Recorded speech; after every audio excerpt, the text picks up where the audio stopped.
Oke teman-teman, kembali lagi bersama saya di channel Safarasi 12. Kali ini saya akan membagikan tips atau cara bagaimana memilih bibit sawit cabutan atau bonggol yang berkualitas dan bisa ditanam.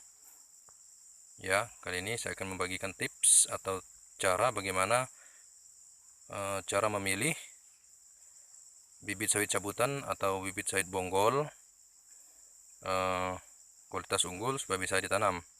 Tapi sebelumnya saya sarankan bagi kawan-kawan bahwa cara ini adalah cara terakhir apabila teman-teman atau kawan-kawan petani sawit semua tidak punya modal atau tidak punya biaya untuk membeli bibit sawit bibit sawit unggul ya kawan-kawan ya. Oke. Baik, untuk langkah pertamanya ialah kita pastikan dulu bahwa bibit sawit yang akan kita cabut ini ialah berasal dari bibit unggul atau bibit sawit jenis unggul atau yang berasal dari penangkaran. Yaitu langkah pertamanya yaitu bibitnya ini harus berasal dari indukan yang berasal dari bibit unggul atau bibit yang berasal dari penangkaran bibit yang bersertifikat. Nah, kemudian untuk yang kedua ialah indukan dari bibit ini harus berusia di atas 10 tahun. Nah, seperti ini kawan-kawan. Iya. Nah, sawit ini sudah berumur di atas 10 tahun. Nah, maka dari itu ya bibit ini bisa kita ambil. Ya, seperti itu tahap awalnya teman-teman. Baik. Nah, kemudian untuk tahap berikutnya untuk menentukan bibit mana saja yang bisa kita ambil untuk kita semai lagi nanti, kemudian untuk kita tanam, itu yang pertama ialah bonggolnya. Ya, bonggolnya. Bonggolnya itu yang berukuran besar. Baik, mari kita lihat dulu. Bibit ini sudah saya siapkan lebih dari 1 bulan ya kawan-kawan ya. Ini kurang lebih 2 bulan. Nah, ini lebih dari 2 bulan baru kita bisa ambil. Nah, untuk langkah pertamanya kita pilih dulu bonggol yang bagus. Nah, ini kecil ya kawan-kawan ya.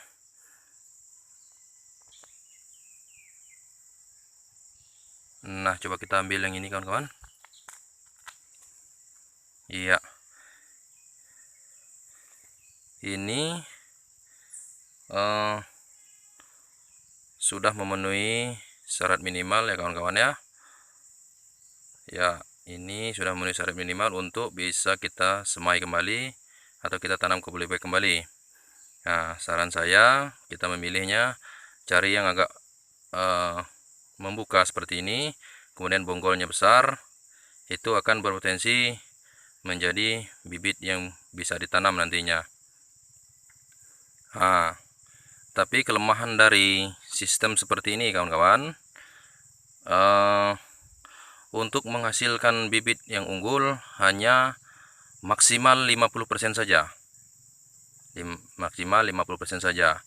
25%-nya itu menjadi dura, 25%-nya menjadi pisipera. Nah, kemudian sisanya 50% lagi menjadi bibit unggul. Nah, itu kelemahannya kawan-kawan ya. Jadi maka dari itu saya sarankan lebih baik kawan-kawan semua lebih baik memilih bibit unggul yang berasal dari penangkaran benih yang bersertifikat. Untuk melakukan hal ini, apabila teman-teman atau kawan-kawan semua tidak memiliki cukup modal atau biaya untuk membeli bibit unggul. Itu saja saya sarankan ya kawan-kawan ya. Jadi saya sarankan lagi lebih baik membeli bibit unggul saja, karena cara ini adalah alternatif saja untuk kita ya. Nah, kemudian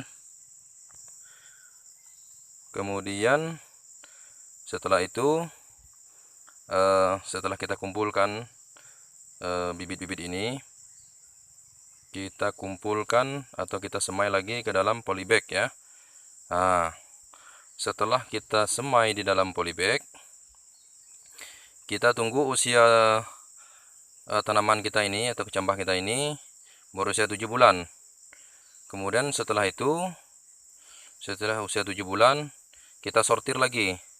Apabila setelah kita semai berumur 7 bulan dan di sini nanti ada pecahan, kemudian di ujung-ujung daun ini,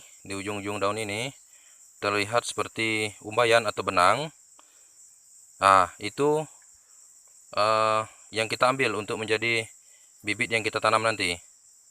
Karena itu adalah jenis bibit sawit yang betina. Nah, jenis bibit sawit yang betina, sehingga bisa kita tanam. Nah, saya jelaskan sekali lagi. Pada saat umur 7 bulan setelah kita semai di polybag nanti, kita seleksi lagi atau kita sortir lagi. Apabila di ujung daun ini nanti kan pecah, kemudian nanti terlihat umbayan atau benang-benang. Jenis bibit inilah yang bisa kita tanam nantinya.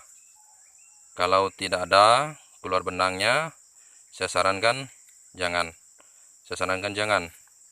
Karena itu berpotensi 99% bibit sawitnya jantan atau laki-laki. Ya, saya sarankan demikian. Ya, kawan-kawan. Itu tadi beberapa penjelasan tentang bagaimana cara kita memilih bibit sawit cabutan atau bonggol yang bisa kita pergunakan dan kita tanam kembali di lahan kita nantinya. Saya rasa videonya sampai sini, mudah-mudahan sedikit sharing ilmu ini bisa bermanfaat bagi petani-petani sawit sekalian. Tapi saya sarankan juga lebih baik membeli benih sawit atau bibit sawit dari pembibitan sawit yang sah atau yang bersertifikat. Karena cara ini adalah cara terakhir, karena bagi kawan-kawan yang tidak punya biaya atau modal untuk membeli bibit sawit unggul, cara-cara ini bisa dilakukan. Oke,